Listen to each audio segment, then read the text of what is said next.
Hello guys, नमस्कार, जोहार, सत श्री अकाल। एग्जाम फाइटर नंबर पे आप सभी का बहुत बहुत स्वागत है। और यूजीसी नेट जेआरएफ क्लासेस 2024 जो कि आपका एग्जाम कब होगा? जनवरी में। इसके क्लासेस में आप सभी का स्वागत है। दिसंबर सेशन का क्लास है जो कि एग्जाम्स आपका जनवरी में होना है। तो पेपर 1 की क्लास हम लोग कर रहे हैं। पेपर 1 में आज हम लोग एमसीक्यू करने वाले हैं, मल्टीपल चॉइस क्वेश्चन। और हमारा अभी टॉपिक क्या चल रहा है? Unit 9 people development and environment. तो इसी से जुड़ा हुआ एमसीक्यू को सॉल्व करेंगे, जहां पे आपको प्रीवियस ईयर क्वेश्चंस बनवाने वाले हैं। और ये क्लासेस आपके लिए इंपॉर्टेंट है वैसे बच्चे जो कि झारखंड में अपकमिंग झारखंड में जेट का नोटिफिकेशन बहुत ही जल्द आने वाला है। तो जेट का जो प्रिपरेशन करना चाहते हैं उसके लिए, और जो बिहार में अपकमिंग बैट का प्रिपरेशन करना चाहते हैं उनके लिए। यानी अगर बिहार में असिस्टेंट प्रोफेसर आपको बनना है तो आपको बैट क्वालिफाई करना होगा, झारखंड में बनना है तो जेट क्वालिफाई करना होगा। और दोनों का ही नोटिफिकेशन आपका जनवरी से फरवरी के बीच में आ जाएगा, है ना। जनवरी से फरवरी के बीच में आ जाएगा। एग्जाम पे भी आपको समय कम मिलेगा, इसलिए मैंने क्लासेस पहले स्टार्ट कर दी है। और ये क्लासेस आपको कंबाइंड क्लासेस है, जहां पे आप जनवरी में जो यूजीसी नेट जेआरएफ का एग्जाम देंगे उसके लिए भी इंपॉर्टेंट है, और जो जेट और बैट का एग्जाम होगा उसके लिए भी इंपॉर्टेंट है।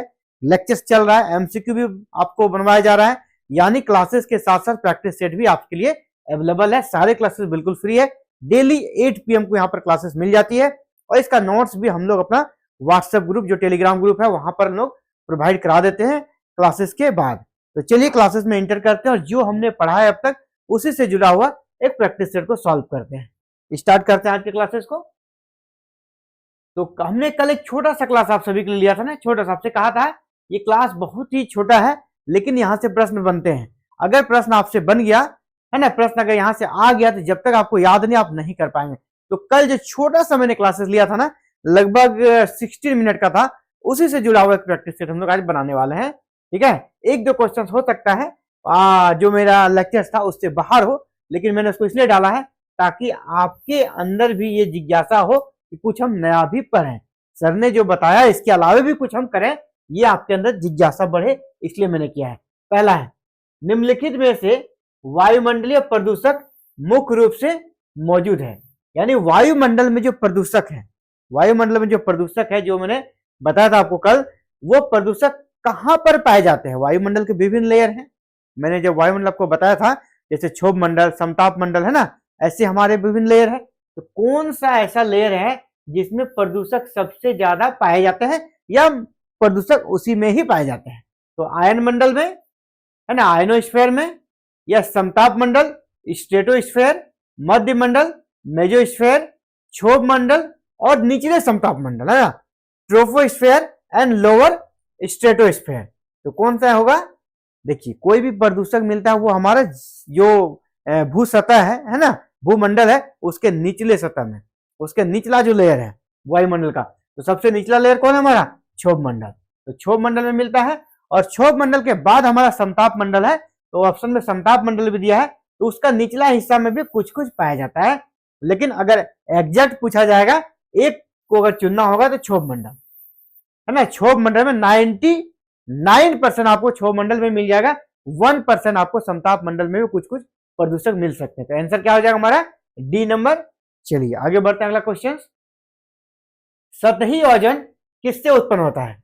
ओजोन जो ऊपरी वायुमंडल में पाया जाता है वो तो है ही, लेकिन सतही ओजोन यानी जो हमारा भूपटल है, भूपरपटी है, यहां पर जो सतही ओजोन है वो कहां से उत्पन्न होता है ना। सतही ओजोन जो हमारा पाया जाता है, इसका उत्पन्न होने का स्रोत क्या है?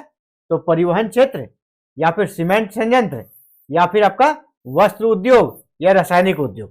तो सतही ओजोन का जो उत्पत्ति होता है वो आपका परिवहन क्षेत्र से, परिवहन क्षेत्र से जो वाहन चलते हैं ना, चाहे वो 2 व्हीलर हो, 4 व्हीलर हो, ट्रक हो, तो वहां से हमारा सतही ओजोन जो हमारे भूपरपटी के आसपास के जो वायुमंडल में पाया जाता है ओजोन, वो इन्हीं से उत्पन्न होता है। चलिए आगे बढ़ते हैं। निम्नलिखित में से कौन सी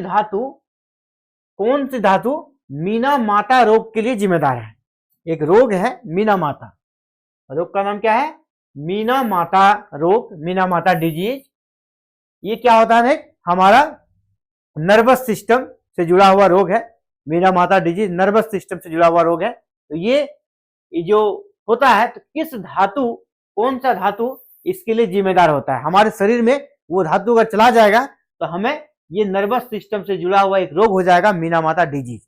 तो ये कौन सा धातु अगर हमारे अंदर चला जाएगा तो होगा, तो मरकरी, पारा, है ना, कैडमियम, क्रोमियम या लोहा आयरन, है ना, आयरन किससे होता है ये, तो पारा, है ना, पारा के कारण हमारा मीनामाता रोग होता है, मरकरी के कारण, यानी ऑप्शन ए आपका सही आंसर है। चलिए क्वेश्चन नंबर 4 पे बढ़ते हैं हम लोग। शीशे, हमने प्रदूषक में शीशे को के बारे में पढ़ाया था, लेड के बारे में, शीशा लेड। और यहाँ पर हमने मैगी का एग्जांपल दिया था, जो मैगी जो नेस्ले कंपनी का है नूडल्स, उसको सरकार ने कुछ दिनों के लिए बैन किया था, जांच किया था, क्योंकि इस प्रकार के सबूत आए थे कि इसमें लेड का अंश है, जो कि बच्चों के स्वास्थ्य के लिए बहुत ही हानिकारक है। अगर हमारे अंदर जिस प्रकार पारा अगर चला जाएगा, मरकरी चला जाएगा, तो मीनामाता डिजीज हो जाएगा। अगर शीशा हमारे अंदर चला गया ना, शीशा लेड किसी भी खाने के रूप में, खाने के या उसके कह सकते हैं उसमें उसका जो बनता है कंटेंट, उसमें अगर शीशा शामिल हो, तो शीशे का सेवन मुख्य रूप से किसे नुकसान पहुंचा सकता है, हमारा शरीर का कौन सा पार्ट है जिसको वो नुकसान पहुंचाएगा, कौन सा पार्ट को नुकसान पहुंचाएगा, मस्तिष्क को, फेफड़े को, जिगर को या किडनी को। शीशा जो होता है ना हमारा ब्रेन को, मस्तिष्क को डैमेज करता है, तो शीशा लेड हमारा मस्तिष्क को डैमेज करता है। ऑप्शन ए आपका बिल्कुल सही आंसर होगा। चलिए आगे बढ़ते हैं। निम्नलिखित ग्रीन हाउस गैसों में से कौन सी गैस पूरी तरह से मानव जनित है। यहाँ पे सभी ग्रीन हाउस गैसेस है, जितने भी ऑप्शन है ना, चाहे जलवाष्प हो, चाहे कार्बन डाइऑक्साइड हो, इसके बाद CFC हो या मीथेन हो, इसमें से कौन सा पूरी तरह मानव जनित है, यानी ये नेचुरल तरीके से हमारे वायुमंडल में नहीं पाया जाता है, इसको मनुष्य के द्वारा इसकी उत्पत्ति हुई है, तो वो हमारा कौन सा है, CFC यानी क्या हो गया, क्लोरोफ्लोरोकार्बन। CFC मानव जनित ग्रीन हाउस गैस है और इसकी उत्पत्ति कहां से होती है, फ्रिज या रेफ्रिजरेटर जिसको कहते हैं, AC से, है ना, रेफ्रिजरेटर AC से इसकी उत्पत्ति होती है। और जो ओजोन का जो हमारा परत जो कह सकते हैं क्षय हो रहा है, वहां पे जो छिद्र हो रहा है ओजोन लेयर में, वो CFC के कारण ही होता है, जो कि हमारे घरों में प्रयुक्त आपका रेफ्रिजरेटर और AC से निकलता है। यानी रेफ्रिजरेटर और AC किसने बनाया, मनुष्य ने ही बनाया, है ना, मनुष्य ने ही बनाया, यानी मानव जनित है। तो मनुष्य ने रेफ्रिजरेटर न बनाया होता, AC न बनाया होता, तो CFC की उत्पत्ति भी ना होती। तो इसीलिए यह पूरी तरह मानव जनित है। मानव जनित ग्रीन हाउस गैस कौन हो गया, CFC। ऑप्शन सी आपका आंसर बन गया। चलिए अगला क्वेश्चन, निम्नलिखित में से ध्वनि की तीव्रता को मापने के लिए किसका प्रयोग किया जाता है। ध्वनि की तीव्रता को हम लोग मापते हैं, तो इसके लिए किसका प्रयोग करते हैं, ध्वनि की तीव्रता को इंटेंसिटी को नापने के लिए हम लोग किसका प्रयोग करते हैं, डेसिबल, हर्ट्ज, फोन, वाट या M2।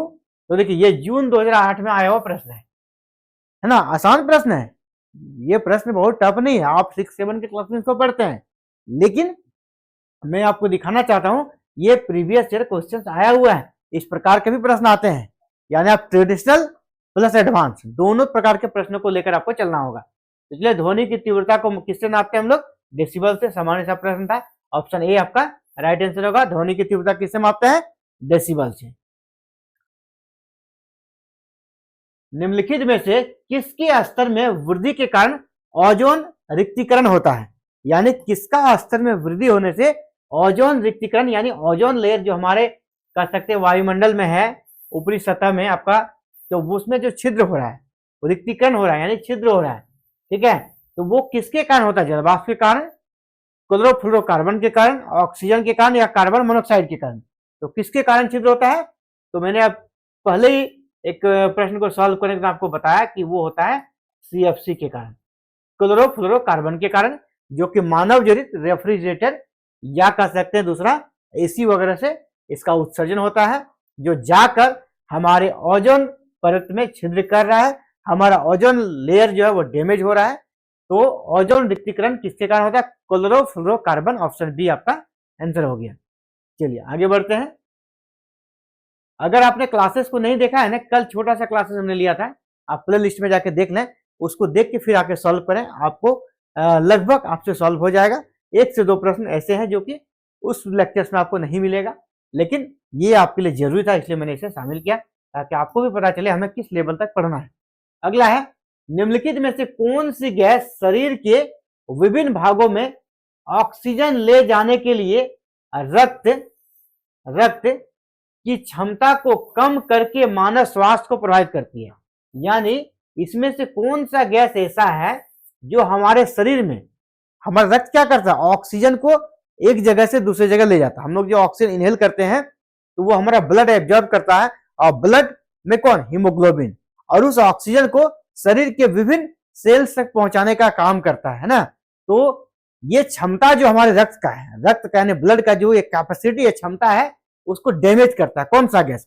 अगर वो गैस हमारे अंदर चला जाएगा तो हमारा जो हीमोग्लोबिन है ना वो कमजोर हो जाएगा, और हमारा हीमोग्लोबिन ऑक्सीजन को पूरे हमारे जो बॉडी पार्ट्स है वहां पहुंचा नहीं पाएगा, ये क्षमता कमजोर हो जाता है।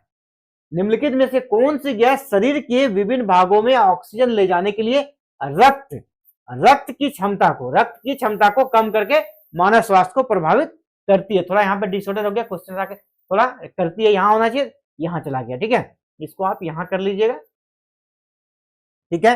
तो कौन सा gas, carbon monoxide, sulphur dioxide, carbon dioxide या फिर नाइट्रस ऑक्साइड? तो वो हमारा है CO, carbon monoxide. Carbon monoxide बहुत ही खतरनाक गैस होता है, ये अगर हम इनहेल कर लेंगे तो हमारा जो है ना शरीर में ऑक्सीजन का लेवल कम हो जाएगा, क्योंकि रक्त में जो क्षमता है ऑक्सीजन को ट्रांसपोर्ट करने की, उस क्षमता को ही ये नष्ट कर देती है कार्बन मोनोऑक्साइड। तो चलिए आंसर क्या हो गया हमारा, ए नंबर आंसर हो गया कार्बन मोनोऑक्साइड। आगे बढ़ते हैं, क्वेश्चन नंबर 9, नाइट्रोजन ऑक्साइड है ना, nitrogen oxide NO, nitrogen oxide मानव स्वास्थ्य को कैसे प्रभावित करता है? यानी नाइट्रोजन ऑक्साइड NO या फिर NO2 नाइट्रोजन डाइऑक्साइड जो भी रहेगा डैमेज एक ही करेगा। तो क्या डैमेज करता है?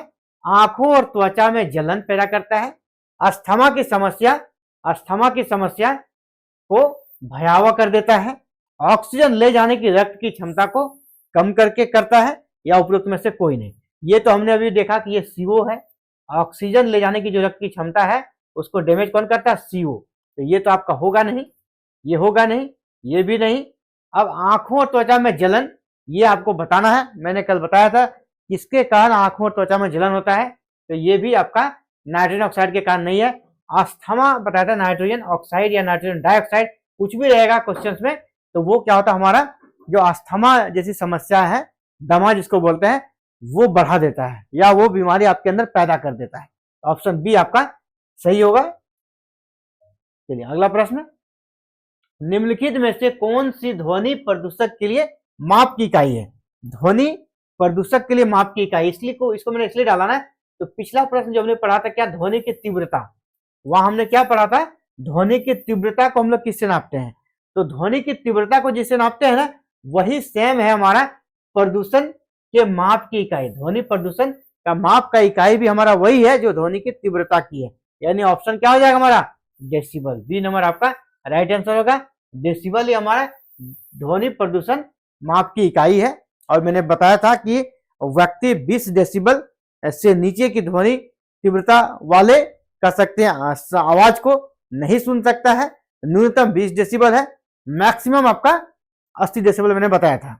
उसके बाद हमारे कान को और शरीर को डैमेज करने लगता है, उससे ज्यादा साउंड अगर हम लोग सुनते हैं, उससे ज्यादा तीव्रता वाले को सुनते हैं। यानी ध्वनि का जो प्रदूषण का स्तर है हमने जो बांटा है, आखिर उसका भी तो क्या बेस तो यही है, हम लोग डेसिबल में ही नापते हैं उसको, ठीक है, कि हमें अगर हम लोग समान बातचीत करते हैं तो उसका क्या डेसिबल होना चाहिए, है ना, शोरगुल होता है उसका क्या डेसिबल होना चाहिए, हमारे शरीर में जो भुजाएं वो फड़कने लगेगी उसके लिए क्या डेसिबल होता है, हमारा शरीर कर सकते हैं कान से नाक से ब्लड निकलने लगा वो क्या डेसिबल का होता है। कल मैंने इसका एक आपको चार्ट बताया था, है ना, एक टेबल वहां पे था, तो उसको आप देख लीजिएगा।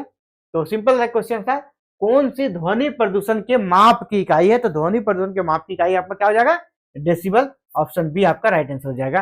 तो चलिए आज ये आप सभी के लिए प्रैक्टिस सेट था, जहां हमने पेपर 1 के लिए यूनिट 9 का प्रैक्टिस सेट सॉल्व किया, जहां पर प्रीवियस ईयर क्वेश्चंस भी था एज वेल एज आपके लिए मॉडल क्वेश्चंस भी था, जिस प्रकार के प्रश्न एग्जाम में आने के चांसेस रहते हैं और बार बार एग्जाम में आते हैं।